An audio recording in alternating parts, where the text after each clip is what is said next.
此剑下，也不枉你这一生。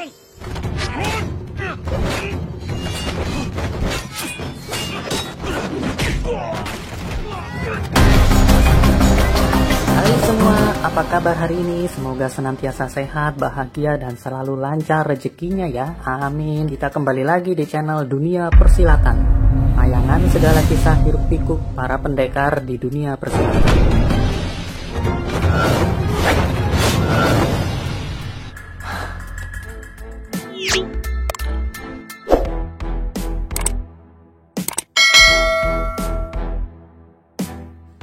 Alur cerita film kita kali ini berjudul Side Story of Fox Fallen.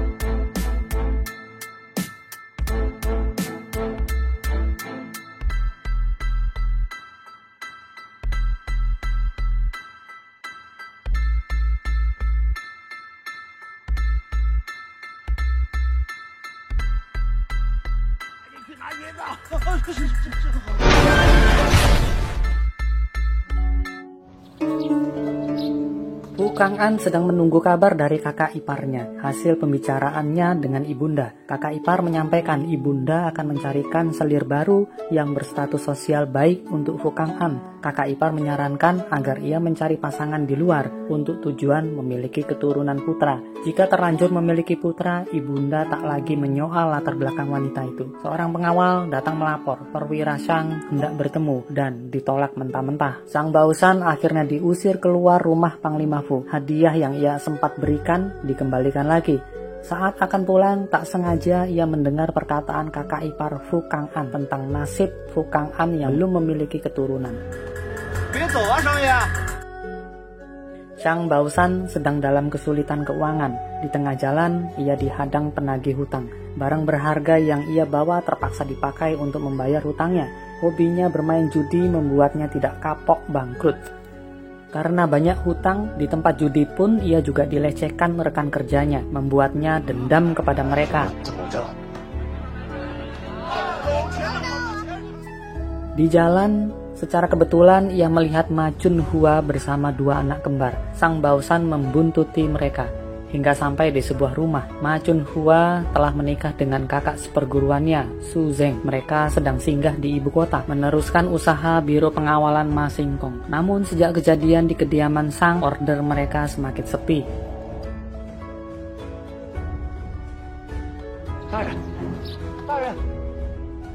Sang Baosan kembali ke kediaman Panglima Fu Kang'an. Saat sang Panglima keluar rumah, Baosan memaksa bertemu dengannya sambil mengatakan ia memiliki info penting berkaitan dengan karir Panglima. Akhirnya Baosan diberikan waktu. Fu Kang'an dan Baosan mengamati dari kejauhan kedua anak Chunhua. Baosan mengatakan kedua anak itu mirip dengan Panglima Fu. Kemungkinan besar mereka adalah keturunannya. Tak lama Chunhua keluar menghampiri kedua anaknya.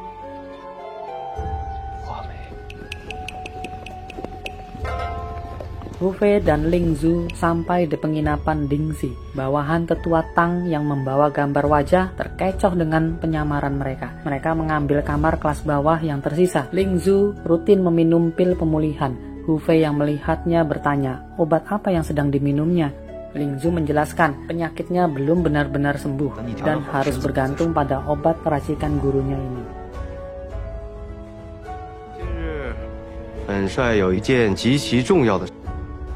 Fu Kang'an mengumpulkan bawahannya. Ia menugaskan mereka melakukan suatu misi dan memperkenalkan pemimpin misi mereka, Shang Baosan. Saat itu juga, Baosan diberi kenaikan pangkat dan membawahi perwira lain yang pernah menghinanya. Di satu kesempatan, Fu Kang'an membekali Baisan sebuah pistol.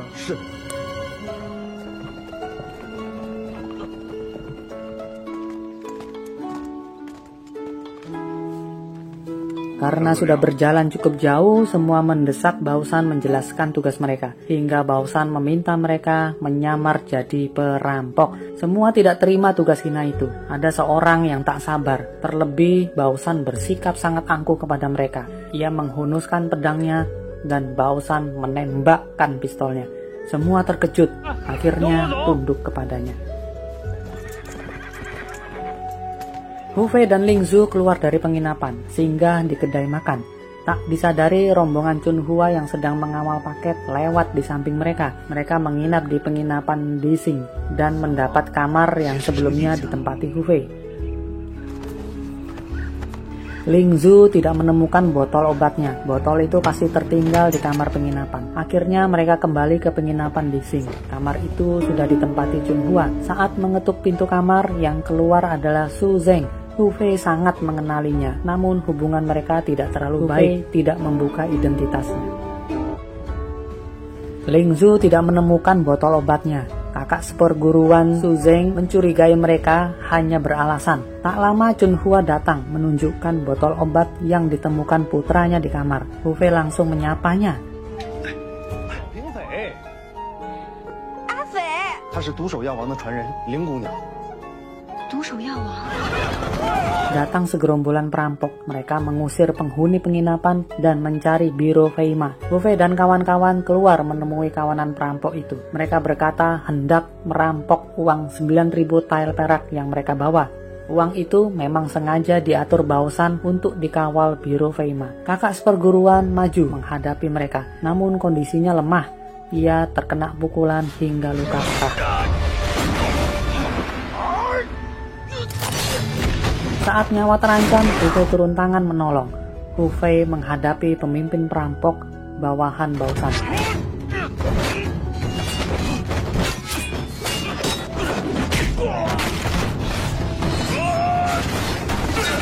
Dalam beberapa jurus, pedang milik musuh berhasil disita Hu Fei. Hendak dipatahkan, pemilik pedang memohon ampun. Pedang kemudian dikembalikan lagi ke pemiliknya. Mereka lalu undur diri dan melaporkan kegagalan ini ke Baosan. Baosan lalu mengirim pasukan lagi. 鹰爪雁行，行了，你们留在此处做接应，本官给你们露一手。 Di penginapan, Ling Zu mengobati luka kakak seperguruan Su Zeng. Mereka bernostalgia dan memuji ilmu bela diri Hu Fei yang meningkat pesat.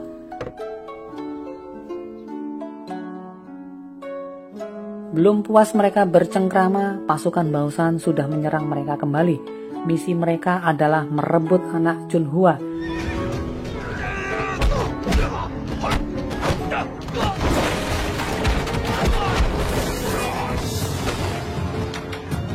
Upaya penculikan anak berhasil digagalkan.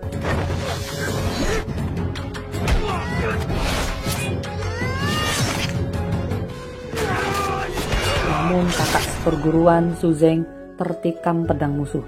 Pasukan lain datang menyisir penginapan. Ling Zu lagi-lagi menggunakan racun untuk melawan mereka.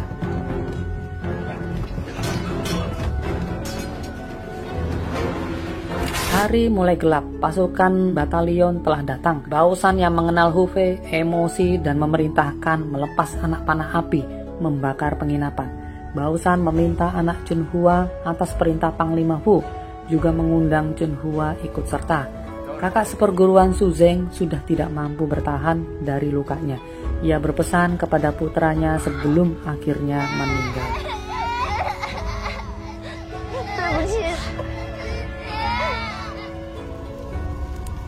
Mereka lalu keluar dari penginapan. Hu Fei berkata ia menyesal dulu mengampuni Baosan saat di kediaman keluarga Sang. Ucapan Hu Fei mengingatkannya dengan sosok anak kecil yang membuatnya cacat. Ia langsung emosi dan hendak menembakkan pistolnya ke Hu Fei. Hu Fei merebut pistol itu dan melumpuhkannya. Chun Hua yang mengenali Baosan menghujamkan pisaunya ke dada Baosan untuk membalaskan dendam ayah dan suaminya Su Zeng. Tetua Zhou yang mendendam senang dengan kematian Baosan. Ia juga menghargai Hu Fei dari pertarungannya tadi siang. Mereka akhirnya sepakat membawa Chun Hua dan putranya setelah menguburkan Su Zeng.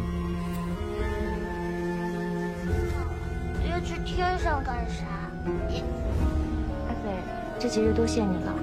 Waktunya mereka berpisah. Chunhua memberi Hu-Fei gelangnya. Ia minta kepada Hu-Fei mencari kesempatan yang baik untuk memberikannya kepada Lingzhu dan berpesan untuk menjaga Nona Lingzhu dengan baik. 好好照顾她。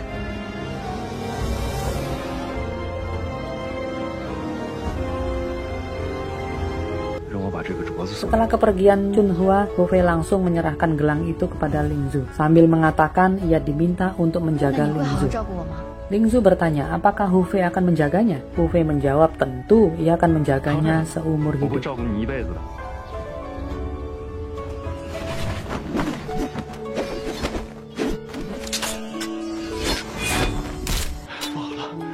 Putra Feng Tian panik melapor ke ayahnya kalau mereka kehilangan jejak Hu-Fei. Feng Tian membicarakan hal ini ke Ketua Tang. Ketua Tang punya rencana sendiri. Ia mengajak Feng Tian ke ibu kota. Di sana ia memiliki jaringan luas. Perkembangan apapun akan terdengar olehnya. Lagi pula sebentar lagi akan diadakan pertandingan Ketua Dunia Persilatan.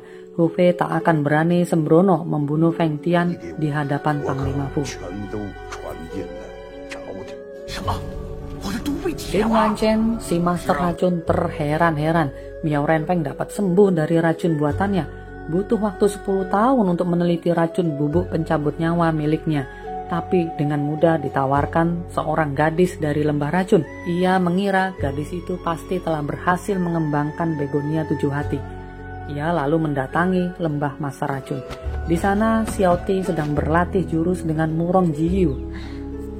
Ibu Xiao Ti memberi sapu tangan untuk keringat kakak seperguruannya itu. Suaminya yang baru datang cemburu melihat itu.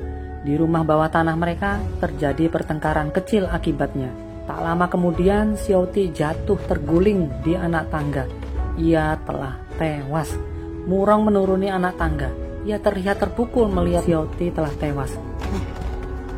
小姐， Ayah Xiao Ti melihat bekas cekikan di leher Xiao Ti, mengenali bekas jurus cakar Murong.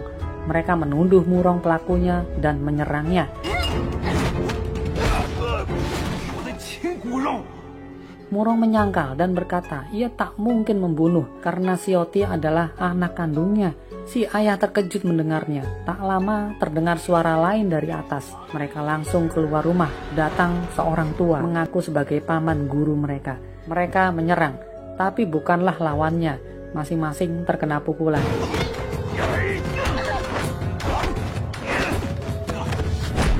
Hingga mereka putuskan masuk rumah dulu sambil berpikir langkah berikutnya. 孩子呢？孩子的 Fu Kang'an mendatangi Chunhua dan 2 putranya. Ia sangat senang. Chunhua juga terlihat kerinduannya kepada Fu Kang'an, tapi ia tutupi. Fu Kang'an berkata setelah kejadian itu ia memerintahkan anak buahnya mencari Chunhua di kediaman Shang, tapi tak ditemukan. Sejak itu ia tak pernah lagi memainkan serulingnya. Ia telah jatuh hati dengan Chunhua. Tiba-tiba seorang pengawal datang melapor. Ibundanya marah-marah di kamar. Fu Kang'an mendatangi ibunda. Sang ibu ternyata sedang sakit. Ia stres karena muncul benjolan di bagian tubuhnya. Di lembah racun, adik seperguruan ketiga telah sembuh dari racun di wajah dan bungkuk di punggungnya.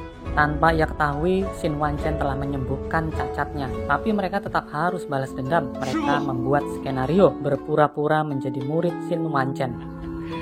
Saat lengah, mereka serang. Namun ternyata mereka telah terkena racun lain, serbuk grogot tulang. Xin Wanchen menyediakan 2 pil penawar.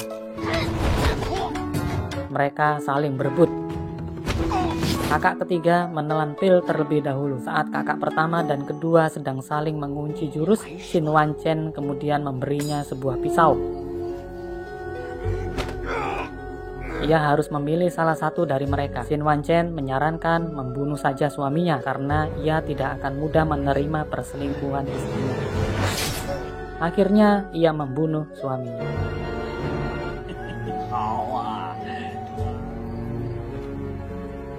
Setelah minum penawar racun, mereka hendak menyerang lagi, tapi tertahan. Xin Wanchen mengatakan kalau mereka telah terkena racun lain, racun ulat Miao Jiang. Agar selamat, mereka harus tunduk kepada Xin Wanchen. Seorang gadis cantik berjalan menikmati keramaian ibu kota. Tiba-tiba ada seseorang menabraknya, dan seorang teman pria itu merebut barang bawaannya. 你快还给我吧！ si gadis mengejar mereka. Ziyi datang merebut kembali barang bawaan itu. Si gadis menyebut Ziyi kakak seperguruan. Ia memang sedang mengantarkan sebuah kotak pada gurunya di ibu kota. Setelah bertemu, sang guru mengajak mereka ke kediaman Adipati. Gurunya diundang untuk mengobati penyakit nyonya besar, Ibunda Fu Kang'an. Kotak yang dibawa murid dari Tianshan berisi teratai salju, penangkal berbagai jenis racun. Setelah diminum, rasa gatal di luka lehernya langsung hilang. Ibunda Fu Kang'an senang sekali. Feng Tian dan Tetua Tang sampai juga di ibu kota. Mereka menginap di sebuah rumah besar yang diperuntukkan untuk para tamu undangan pertandingan ketua dunia persilatan. Keesokannya Ketua Tang mengundang teman-temannya, Ketua Zong dan kawan-kawan. Ia memperkenalkan Feng Tian sebagai Ketua Sekte 5 Harimau, sahabatnya, kepada mereka. Feng Tian menyogok mereka dengan uang yang cukup banyak. Ia meminta tolong sesuatu karena nyawanya terancam. 都是一顶一的。